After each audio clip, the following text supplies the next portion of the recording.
The story of Ruth and Boaz has inspired many women to find their Boaz, the true love of their lives with whom they will live happily ever after. It's true that the story of Ruth features a love story, but not the one that we've been accustomed to hearing. We'll examine the true love story of Ruth and figure out how we can get our own. This is Gospel and Flow, the show. Let's go.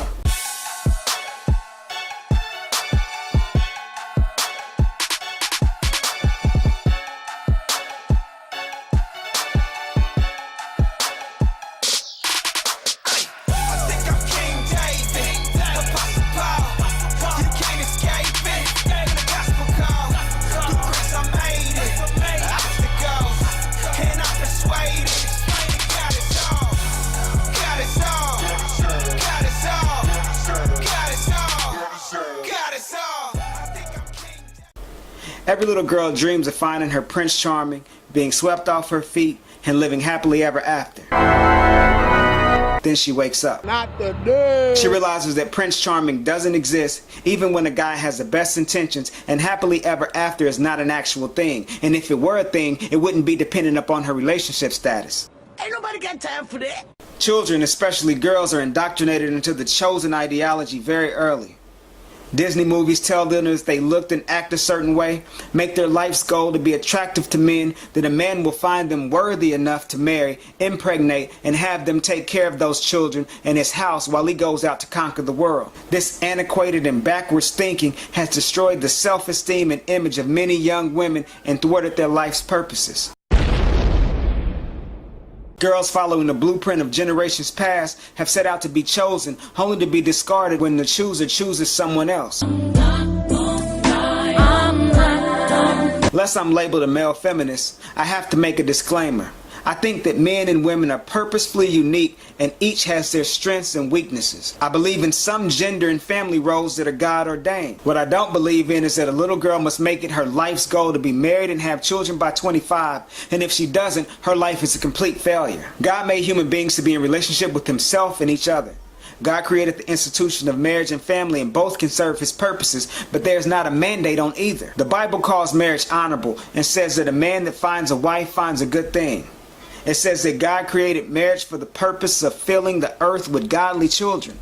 It says that God hates divorce. But it also says that when Jesus told his disciples how marriage was actually supposed to look, they responded that it was better not to get married.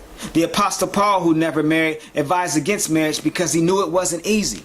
Nonetheless, marriage can be beautiful if it's God-led. The problem is, the world's viewpoint is that a person is somehow incomplete without a mate of the opposite sex. So our life's mission becomes to find that person who completes us.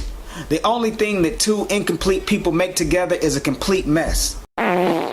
Little girls and boys should be taught that rather than being in a rush to find a relationship and then a marriage, they should be in a rush to find God in themselves. They should first know that it's God who completes them. It's God who chooses them and finds them worthy. Once they know how God sees them, they'll understand that no other person's opinion can break them.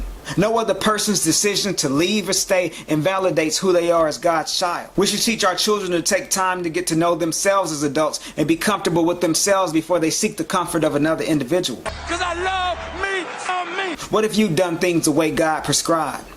If you sought him first and let everything else be added to you. If you waited to have sex until you were married, and you waited until you knew God and knew that your mate knew God until you got married. I know abstinence is seen as old school and outdated. Have a seat. I brought some charts. But think about your own life. What lasting positive thing has sex outside of marriage brought into your life that wouldn't have been better if you'd done it God's way? In my own life, I can't think of one. It leaves behind hurt feelings, divorce, uneven relationships, broken families, and so on. And don't believe the hype. If you're not married, sex is not a need of individual survival. Procreation is necessary for the survival of a species, but an individual can live without having sex. Food, water, and air are needs for individual survival, not sex. Abstinence gives you an opportunity to see God and other people clearly. And unfortunately, this is a very area where children start searching for acceptance and approval from others and wind up losing more than they would ever gain.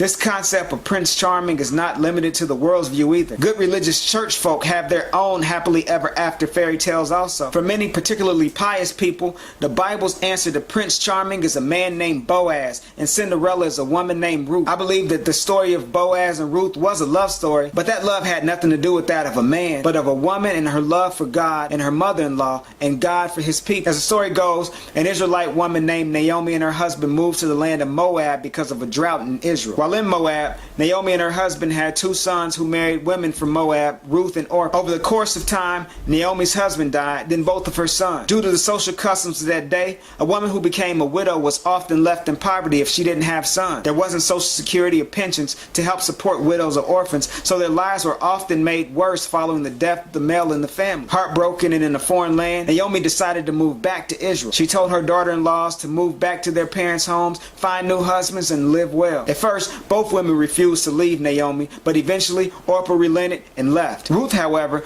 told Naomi that wherever Naomi went, she was going. She said that if Naomi decided to go back to Israel, she would go with her, and Naomi's people would be her people, and Naomi's God would be her God. Here was Naomi, a widowed, elderly woman, maybe mildly depressed, still grieving her losses, returning back to her homeland, returning with nothing to what would probably be a life of poverty. She could do absolutely nothing for Ruth. Naomi was more of a liability to Ruth than an asset, but Ruth decided to stay with Naomi, and they traveled to an uncertain future in Israel. One day, Ruth went out to work in the fields. Her goal was to find someone's field she could work in and pick up the leftover grain they had dropped so that she and Naomi could have something to eat. This was demeaning and dangerous for a single woman, especially a foreign single woman, as she had very few rights and protection without a husband. As it goes, Ruth wound up in the field belonging to a wealthy man named Boaz. As she worked in the field all day, Boaz noticed her and asked his workers who she was.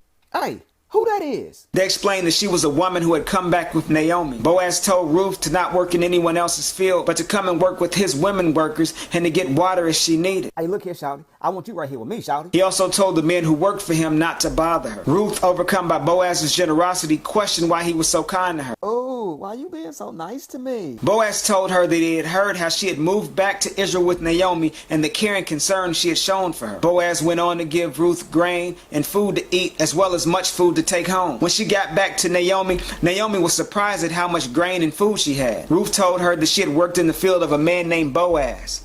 It turned out that Boaz was a relative of Naomi, and according to Israelite law, he, as a male relative, could marry Ruth and raise an inheritance for Naomi's husband. Naomi told Ruth what steps to take to follow the custom to initiate the process to see if Boaz would indeed act as a redeemer for Naomi's husband. Boaz was again moved by Ruth because she had not chosen a young man, but had chosen him. Boaz opted to be the redeemer for their family. He took Ruth as his wife, and they had a son, Obed, who was the father of King David, Israel's great king, and from whom Jesus the Messiah would descend. You see, Boaz was just a side note to Ruth's love story, not the main theme.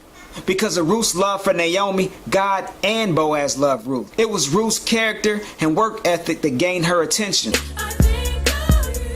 Ruth was an industrious woman who wasn't afraid to work hard even in something humiliating like gathering leftover grain. Ruth didn't go in with an ideal of catching a man to support she and her mother-in-law. She went into the field with the idea that she was going to work to support herself and Naomi. If you're looking for Boaz, here's a couple things you can do to find him. Number one, recognize God as sovereign. If Ruth hadn't chosen to follow Naomi and to make Naomi's God her God, we wouldn't be talking about it today. In ancient times, people depended upon their national gods to provide for them. The Israelites were only different in that they served one God, Yahweh, rather than serving many gods. By leaving Moab, Ruth consciously decided to leave behind her old gods that her parents had raised her to believe in and to trust in Naomi's God. Perhaps it was the love Naomi had shown her, or how Naomi had remained faithful to God throughout all the hardships she faced, or maybe Ruth had seen God work in Naomi's life. Whatever it was clear that Ruth, in loving and choosing Naomi, also loved and chose Yahweh. Number two, love your Naomis. Your Naomi is that person or people in your life who can do absolutely nothing for you, but God has placed you in their lives to be a blessing to them. You'll know those people because they're not leeches or users, but people who may need a little or a lot of help, but can't offer you anything in return. Ruth loved Naomi and chose Naomi's God to be her God, and she was blessed beyond what she could have ever imagined. Number three, stop looking. Ruth identified what was important: working and providing food for her family. Ruth didn't go out to the fields to catch a man or hang around where the men were working, looking and smelling good to attract attention. Ruth rolled up her sleeves and got to work. Your field may be a fast food restaurant or a corporate boardroom. Focus on being diligent and responsible with the time and talent and resources that you have.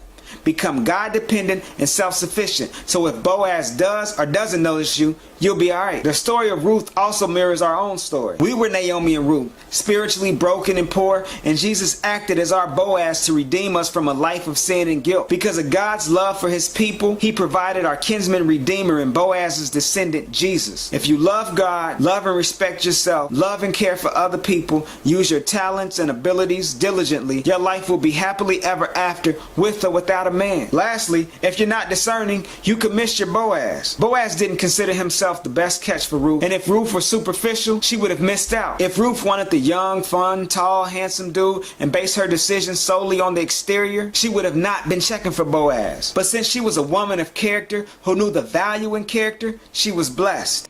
LaFonda is the best thing that has ever happened to me. Simply put, with or without Boaz, you can live happily ever after if you love God and you love people. If you enjoy this channel, you can subscribe on YouTube. You can also follow me on Twitter, Instagram, Snapchat. You can email me, text me, call me. This is Gospel and Flow, the show. Let's go.